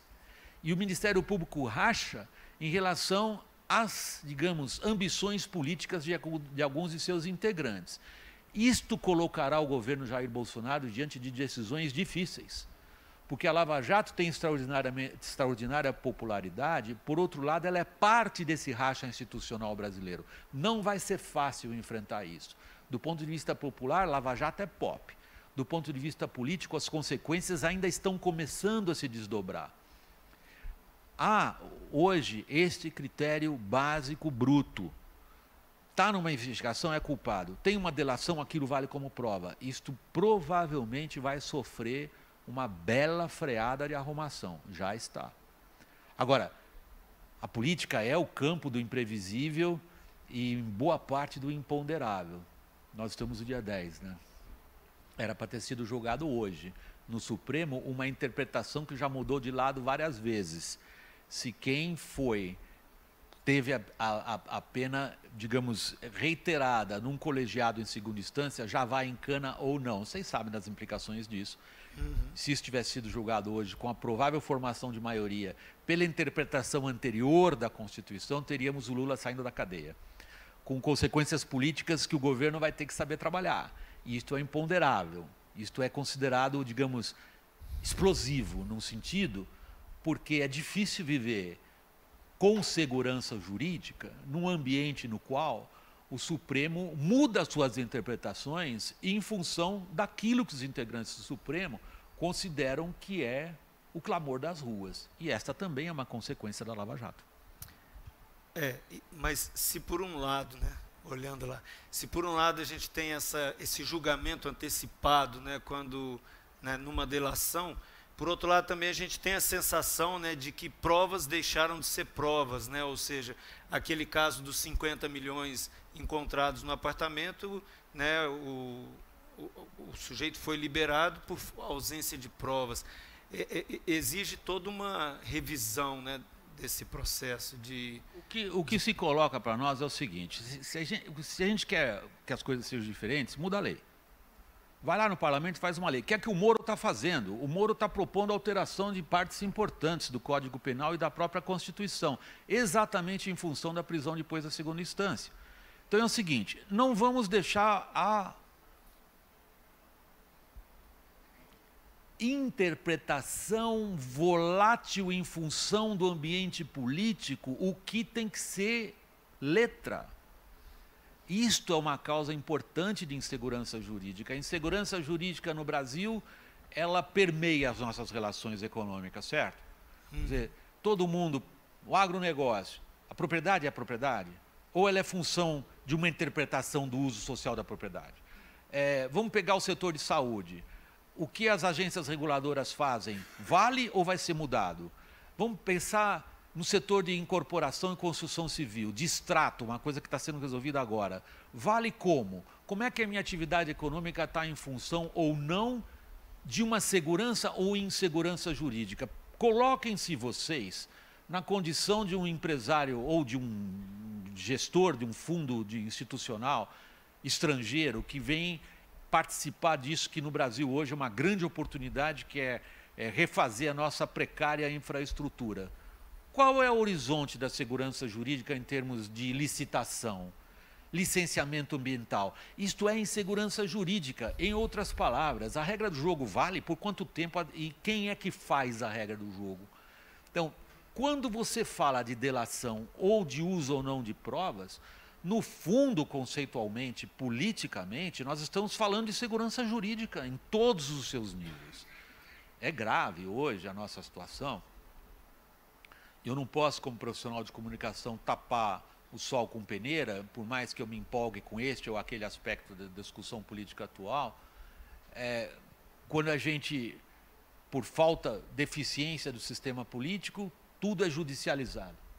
Todas as decisões são judicializadas. Agora nós estamos num outro lado dessa moeda, igualmente perigoso, que é a politização da justiça. Então as decisões, particularmente decisões do Supremo, elas são, em boa parte, politizadas, elas não são técnicas nesse sentido. E é aí que eu faço a ligação com a sua observação a respeito, no fundo, o que você está dizendo, é a manifestação de um profundo desgosto com regras do Código Processual, com regras do Código Penal. Então, eu acho que o jeito de resolver isso é pela política, dentro do parlamento, mudando a lei, mas não interpretando as leis que existem ao sabor de cada movimento político. Aí nós vamos fazer o remendo do remendo do remendo, nós vamos improvisar, improvisar, improvisar, e quando é para enfiar um determinado indivíduo na cadeia, dane-se, esquece o que está escrito, porque aquele cara merece ir para a cadeia, até o dia que isso acontecer com um de nós. Seria muito bom imaginar a lei igual para todos, né? Agora uma pergunta do Fernando Rezende, lá de São José dos Campos. Diante da expectativa de melhora na economia anunciada pelo atual governo, o senhor já observa alguma movimentação da classe empresarial no sentido de procurar fazer novos investimentos, ou por enquanto só estão observando e aguardando? Não, eu acho que está havendo um movimento interessantíssimo na classe empresarial, até tomei parte dele. Quinta e sexta-feira passadas em Campos do Jordão houve um encontro grande do LIDE, onde eles puseram o Paulo Guedes junto com o Rodrigo Maia e o Davi Alcolumbre. Sem o Rodrigo Maia e o Davi Alcolumbre não anda nada. Eles têm um peso muito grande na tramitação de projetos, como a gente viu na Comissão de Constituição e Justiça ontem, em Brasília. Eu acompanho isso hora a hora. Para quem não acompanha, eu vou dar um breve resumo. Os presidentes das casas legislativas, eles têm uma prerrogativa da pauta que é decisiva, né? Se eles atrasarem, projetos importantes não andam. Se eles se empenharem, projetos importantes andam. Isso é o resumo do resumo. Então, no caso, o que eu senti o Paulo Guedes é um herói do hoje. Igual o Moro é um herói na imaginação popular da luta contra a corrupção e o fim da impunidade, o Paulo Guedes é um herói das classes empreendedoras no sentido de se destravar o país, ficar perdendo tempo descrevendo todos os pontos, destravar, deslanchar, melhorar a economia. E ali a gente percebe que boa parte dos líderes empresariais estão preocupados com a velocidade das coisas. Na verdade, estão preocupados com a falta de velocidade. Foi uma boa discussão ali. A impaciência é justificável ou a impaciência é fruto de, vamos dizer, mau humor crítico da imprensa antiga? Eu acho que a impaciência é justificável. Sim. E a gente percebe isso nos grupos empresariais. Ninguém tem tempo para ficar perdendo, esperando que as coisas sejam feitas. Isso, em todos os níveis, a gente detecta. E eles estão se articulando para empurrar, para fazer pressão. Os governadores também estão fazendo essa pressão. Quer dizer, eu não, perdoem a minha lacuna, né, nas minhas palavras iniciais, eu não me referi à questão fiscal dos estados, que é ainda mais calamitosa que no plano da União. E quem põe gasolina em viatura é o governo do estado. Quem paga professor é o governo do estado. Quem põe remédio no hospital é o governo do estado. Quem paga funcionário público é o governo do estado. E esses caras estão, não pode falar um palavrão ou outro aqui, né? Estão fodidos. Liberado. Assim, quando a gente fala em reforma tributária, a gente tem que chegar para governadores e perguntar o que eles acham de uma reforma tributária que inicialmente ainda diminuirá mais a arrecadação deles, que já caiu. Então, vocês veem o tamanho do problema nesse sentido. A gente percebe empresários e governadores articulados, porque os governadores estão muito empenhados em puxar investimento privado. Ninguém tem capacidade de investimento hoje como ente público no Brasil. Começa pelo saneamento, que é infraestrutura, vai para as obras clássicas de infraestrutura, vai para as concessões e desestatização. O que a gente está vendo é um grito de todos esses entes. Iniciativa privada, vem comigo, eu te ofereço tudo. Você tem todos os governadores brigando por isso. O que sugere que lá na frente a gente vai ter outro problema de guerra fiscal, mas essa é outra questão. A gente vê todos esses governadores empenhados em que a questão fiscal seja abordada imediatamente, porque senão não destrava para eles também. Então, grupos empresariais importantes, governadores, eu detecto sim algo mais do que uma postura de espera e que eu acho que é muito positivo. Eu, da minha parte, como profissional de comunicação, dou o chute que eu puder na bunda de cada um, dizendo, mexa-se, interfira e pressione, que este é o caminho. Essas eleições mostraram que o engajamento político traz mudanças sim, e traz mudanças onde elas têm que acontecer, que é via política. Então, eu vejo grupos empresariais importantes dedicando-se a isto, a uma articulação, ó, palavra ruim de novo, a articulação política para que a reforma ande. Então, não vejo... Agora, a sua pergunta é muito mais específica ainda. É o seguinte, e aí, William, os caras estão dispostos a pôr dinheiro na mesa? Se a reforma da Previdência vier, acho que sim. Se não, eu não vejo se não. Eu acho que não há plano B. Acho que não há saída. Sim. Simplesmente. Ou seja, os empresários estão apostando, né, estão acreditando com essa impaciência que você falou, não, mas eu acho que eles estão entrando de cabeça nisso. Apostar é diferente, né? Apostar, sim, eu boto uma ficha lá e espero ver o que a roleta deu. Não, eles não estão dispostos a entrar de novo no jogo de roleta. Isso eu acho positivo. Eu vejo eles articulando para fazer acontecer, é outra coisa. Ok. Bom, a pergunta do Renson, lá de Uberlândia, Minas Gerais. Qual a expectativa de uma reforma tributária efetiva e operacional ainda no governo do Jair Bolsonaro? Olha, é chato falar isso para o público. O êxito ou fracasso desse governo é essa reforma da Previdência. Se ele não conseguir sinalizar como ele vai lidar com a questão do crescimento dos gastos públicos, esqueçam as outras reformas. Beleza. Fernando agora vai trazer uma pergunta aqui do público local. Alguém quer fazer uma pergunta? Ó, tem aí. Nós vamos fazer uma pergunta aqui e volta uma remota, tá? E a gente vai pegar todos aqui. Vamos lá. Bom dia. O que você acha sobre o esforço do Bolsonaro em tirar a credibilidade da grande mídia atualmente? Eu acho que a grande mídia perdeu credibilidade por si mesma, não precisou nem do Bolsonaro. Que em boa parte as direções de jornalismo passaram a brigar com o público, em vez de entender o que vai... Desculpe, eu estou olhando para você, mas me pedem para olhar para a câmera. Que você está me vendo, mas o pessoal não. Então, eu estou respondendo aqui... O seu nome? Flávio. O Flávio está aqui sentado na primeira fila, então vocês estão sentados na primeira fila aí do outro lado da câmera. Então, a grande mídia perdeu boa parte da credibilidade quando as direções de jornalismo passaram a brigar com o público. Isso explica o fenômeno de fake news no Brasil em boa medida. Fake news no Brasil não é o fenômeno de alguém dizer que o Lula tem 10 dedos. Todo mundo sabe que o Lula tem 9 dedos.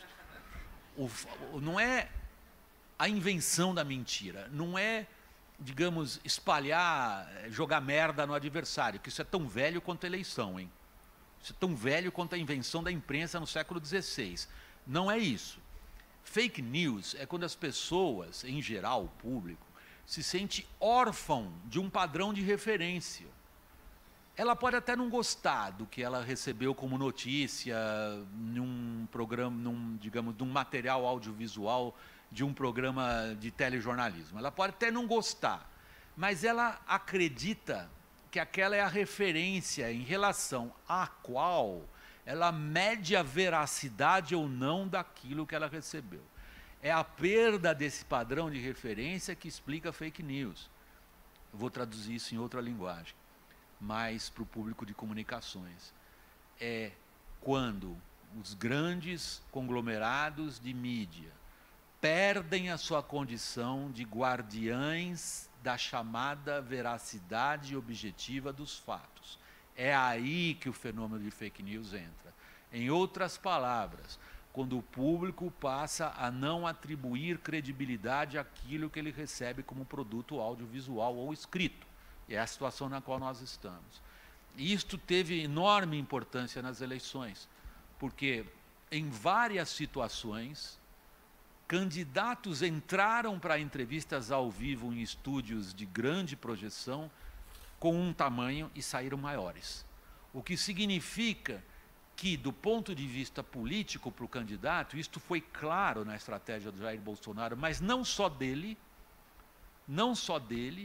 outros candidatos perceberam que, batendo naquelas janelas tradicionais que as pessoas antigamente consideravam como a sua referência, ele ganhava a projeção política e não o contrário. Isso inverteu. Antes, peitar isto que era o guardião da veracidade objetiva dos fatos, trazia maus resultados políticos. Hoje, diante do fato da credibilidade ter sido arrasada nessa onda disruptiva, lhes traz benefícios políticos. Agora, se vocês querem saber qual a minha opinião pessoal a respeito disso, eu acho que não corresponde em boa parte aos fatos e é perigoso para o funcionamento do sistema político. A gente precisa de referências. A gente precisa ter algo em relação ao qual a gente mede se aquilo que a gente recebe como consumidor de informação tem veracidade ou não. Nós estamos num terreno perigoso. Beleza, obrigado, Flávio. Agora uma pergunta do Osmar Guimarães, do Rio de Janeiro. Analisando o cenário econômico e tendência de mercado, qual sua opinião sobre os impactos do novo governo na ascendência da credibilidade do Brasil perante aos investidores? E quais são os principais setores que pode ter esse crescimento? Eu tenho desenvolvido uma atividade profissional como palestrante, como consultor em boa medida e fui contratado mais de uma ocasião para palestrar para investidores internacionais. Fiz isso em Nova York recentemente. Então, a postura deles é brutal. A postura deles é brutal. Eu vou repetir, a postura deles é brutal. Eles estão pouco interessados se a gente é direita ou de esquerda, se a gente está preocupado com política de gênero, educação de gênero ou não, qual é a nossa tendência religiosa. Eles não estão nem um pouco preocupados com isso. Eles têm duas preocupações na cabeça. A primeira, mais ampla, é qual é a segurança jurídica do meu investimento naquele espaço econômico brasileiro, que, aliás, não é nem um pouco diferente da preocupação de investidores no Brasil. Okay? A segunda é, aqueles caras são solventes? Ou seja, eles vão pagar o que eventualmente eles emitem de dívida?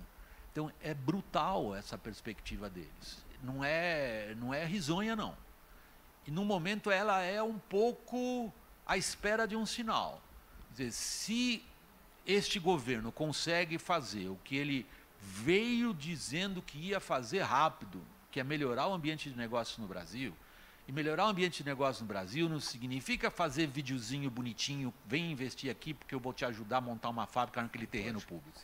Melhorar o ambiente de negócios no Brasil é uma tarefa de frente ampla, que inclui questões fiscais, inclui questões ambientais, inclui questões regulatórias, inclui questões burocráticas e inclui questões jurídicas. O ambiente de negócio é composto de tudo isso ao mesmo tempo. Então, se esse governo consegue traduzir as propostas deles em uma percebida melhora do ambiente de negócio, investimento vem. Agora, vai depender desta pedra no começo, é um saco. Confesso para vocês, é um saco. Tudo que é a reforma da Previdência, para a reforma da Previdência. Porque a questão fiscal, ela é pesada, ela está sufocando.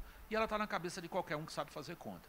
Se a gente continua com essa, digamos, com a nossa dívida nominal subindo como ela está, com os gastos públicos explodindo como eles estão, não há quem faça a conta e diga, ah, legal, mas eles são bacanas, os brasileiros, eles são um povo alegre, sorridente, hospitaleiro, vou botar minha grana lá. Isso não vai acontecer.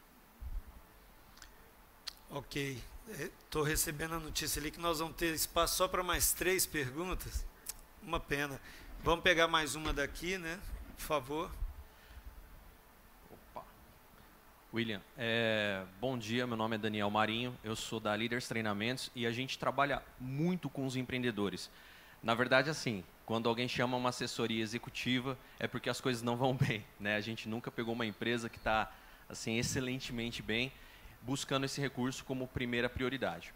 E eles têm perguntado muito assim, Daniel, onde a gente coloca o nosso dinheiro? Daniel, que estratégias adotar diante desse cenário? Porque tanto o consultor quanto o assessor executivo escuta isso diariamente. Então, numa pergunta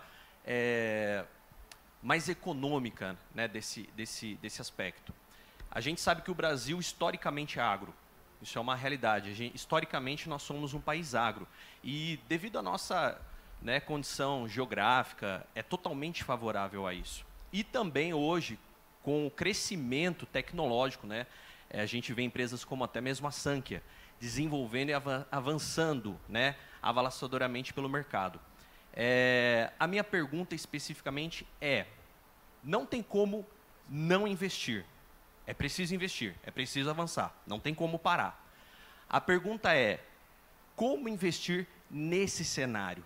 É realmente uma boa estratégia continuar avançando em relação à tecnologia e a agronegócio? E é uma coisa que eu tenho falado para as empresas, não sei se é correto, mas eu tenho afirmado, preparem-se muito, estruturem seus negócios, que é uma realidade do Brasil hoje. As empresas não têm processo, a maioria das empresas não tem estrutura, vão caminhando como dá e, de um certo momento, compila-se algo e coloca dentro das empresas, mas eu tenho dito, preparem-se e é aquilo que você falou, a gente, embora tenha grandes ânimos, é preciso paciência, e a gente tem feito um planejamento aí, pelo menos, de a contar de abril, que estamos agora chegando em meados, 12 meses. Como investir diante de tantos ânimos? Bacana que você é um homem de vendas, né? Na sua pergunta, ao mesmo tempo, você fez um marketing e uma... Obrigado. E uma peroração em torno dos serviços que você vende. Parabéns, todos nós nos defendemos. Eu preciso, em primeiro lugar, dizer que eu não sou analista de investimentos. Eu seria charlatão se eu usasse a minha posição de projeção como homem de comunicação para recomendar às pessoas que comprem ou vendam qualquer coisa. Seja ativos financeiros, seja ativos fixos, seja a direção que elas querem dar aos seus investimentos. Eu entendo a minha contribuição ao mundo dos negócios como de um analista de política dedicado a desenhar cenários e as pessoas nesses cenários tomarão as decisões que elas têm mais competência do que eu para tomar. Então, eu gostaria de colocar isso como um disclaimer, em primeiro lugar. Indo à sua questão específica, se a gente quiser entender como que o Brasil se tornou uma superpotência agrícola, nós só o conseguiremos se a gente prestar atenção em 2 elementos clássicos, que são mobilização de capital e investimento em tecnologia. São essas 2 coisas que explicam o nosso sucesso como potência agrícola, porque o nosso espaço geográfico e as características do nosso clima, a latitude na qual nós estamos, é tanto uma vantagem como uma forte desvantagem.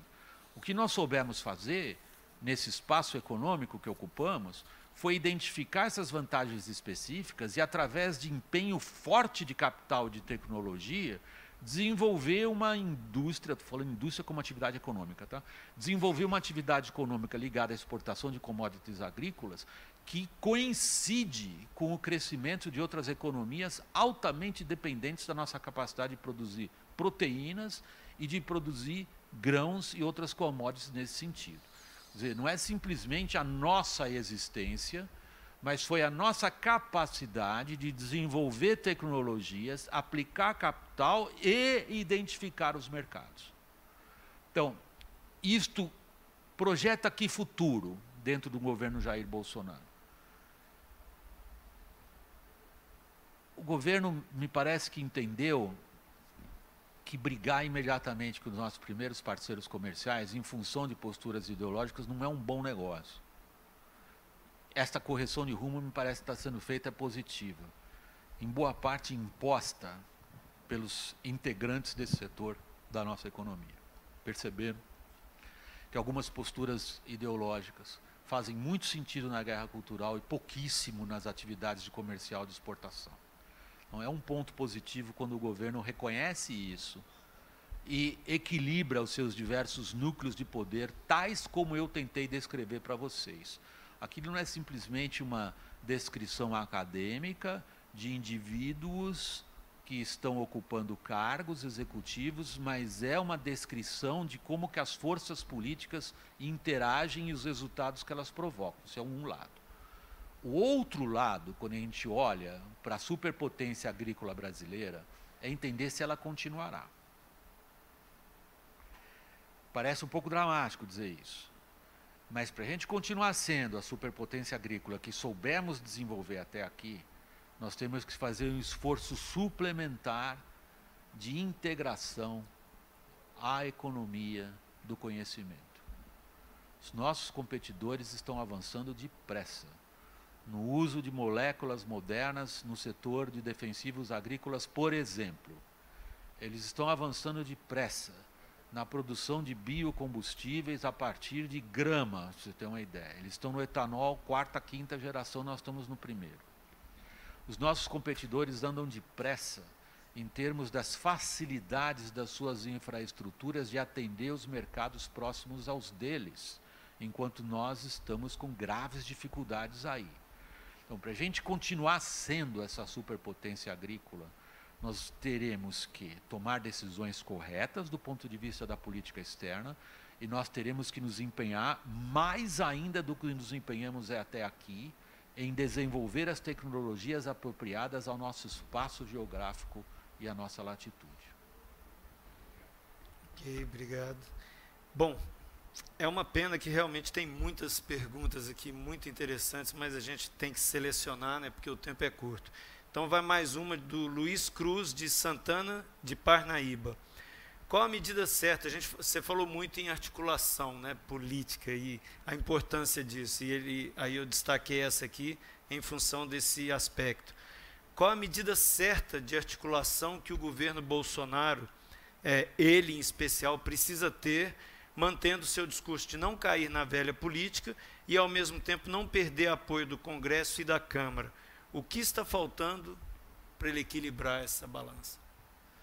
Eu dizia antes da eleição que o candidato que fosse capaz de criar uma narrativa abrangente, que permitisse as pessoas pular do cercadinho, que as redes sociais, elas no fundo trabalham como tribos isoladas uma das outras. Cada uma fala só para si mesma e não quer nem saber da outra. Quem fosse capaz de pular esse cercadinho das tribos e criar uma narrativa abrangente levaria à eleição. Foi o que aconteceu com o Bolsonaro. O Bolsonaro ele é beneficiado por uma onda que não é só dele. Vocês podem colocar o antipetismo, vocês podem colocar a anticorrupção, vocês podem colocar o que vocês quiserem, mas vocês chegarão a essa descrição, que o que explica a eleição dele é uma narrativa abrangente. Quando a gente fala de articulação política hoje, nós estamos falando disso. Nós estamos falando, em primeiro lugar, da capacidade do governo de vencer uma batalha da comunicação duríssima, na qual ele está enfrentando severas dificuldades. E não se trata, como eu disse inicialmente, de conseguir apenas aqueles 308 votos dentro da Câmara dos Deputados, que já é coisa para burro. Se trata de dialogar com a sociedade em função dessa dupla agenda que nós temos. a agenda negativa, que é resolver crime e dívida, e isso ele não faz sozinho, ele não faz sem os governadores, ele não faz sem os partidos políticos, ele não faz sem ONGs, por mais detestáveis que sejam ou não. A outra, a questão dos gastos públicos, igualmente ele não consegue fazer isso sozinho. Esta é a agenda que eu chamo de negativa, é problema para resolver. Agora tem uma agenda enorme na nossa frente, que é a da produtividade, da competitividade, da educação. E, de novo, isto é uma agenda que ou se galvaniza as pessoas, se coloca a cabeça delas para o fato de que a gente não cresceu coisa nenhuma nos 30 anos na comparação internacional. Nós estamos estagnados, e isso depende da gente empreender, isso depende da gente se dedicar e ter a cabeça virada para isso. É isso que eu chamo de articulação. Beleza, obrigado. Tem mais uma última pergunta aqui do auditório. Acho que ele tinha levantado lá, me desculpa. Aí você tem o benefício de depois falar aqui na saída. William, parece que ficou claro um impasse entre Congresso e Executivo. No momento, sim. Né? E aí, se a gente resumir na figura do impasse, o impasse se resolve ou porque uma das partes foi para o conflito ou porque uma das partes cedeu. Se a gente pensar nesses dois cenários, como você acha que seria o conflito, seja o Congresso indo para o conflito ou o Executivo, e como seria ceder, sendo o Congresso ou o Executivo? Eu acho que o compromisso vai se dar no texto da reforma. A reforma, tal como ela foi entregue, não vai passar. O tamanho da economia que o Paulo Guedes queria não vai acontecer. O Legislativo vai fazer a reforma passar. Está demorando, há uma perspectiva que isso aconteça ainda no primeiro semestre, é uma perspectiva um pouco otimista demais, na minha opinião, mas é o que os dois presidentes das duas casas estão dizendo, em público e em particular. Coincidente. O que a gente ouve deles em declarações e o que a gente ouve deles nessas conversas de pé de ouvido, que jornalista adora, e eu sou jornalista, a gente está ouvindo as duas coisas, são coincidentes.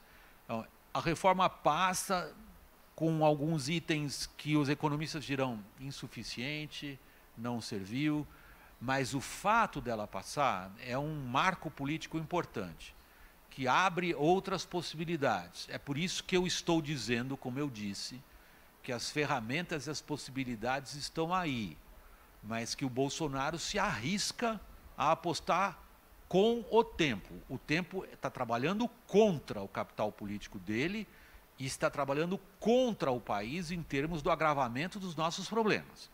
Então, essa, digamos, situação, ela me parece que, no momento, força um compromisso.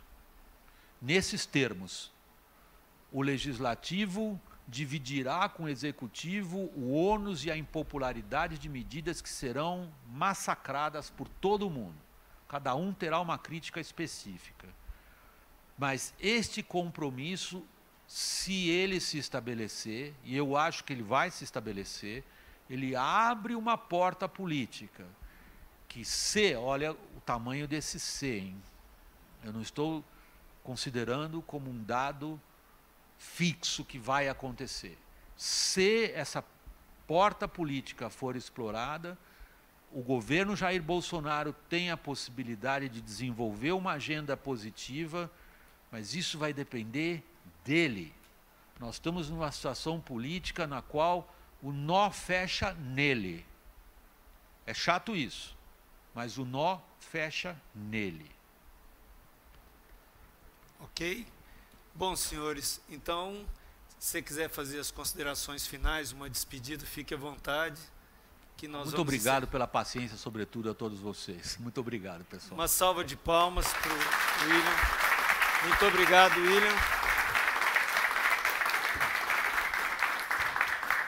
Obrigado de novo a todos os senhores, né, que estiveram aqui presentes e os 4.000 inscritos que estão nos assistindo, e que a gente contribua, né, que a gente faça a nossa parte também de trabalhar em prol.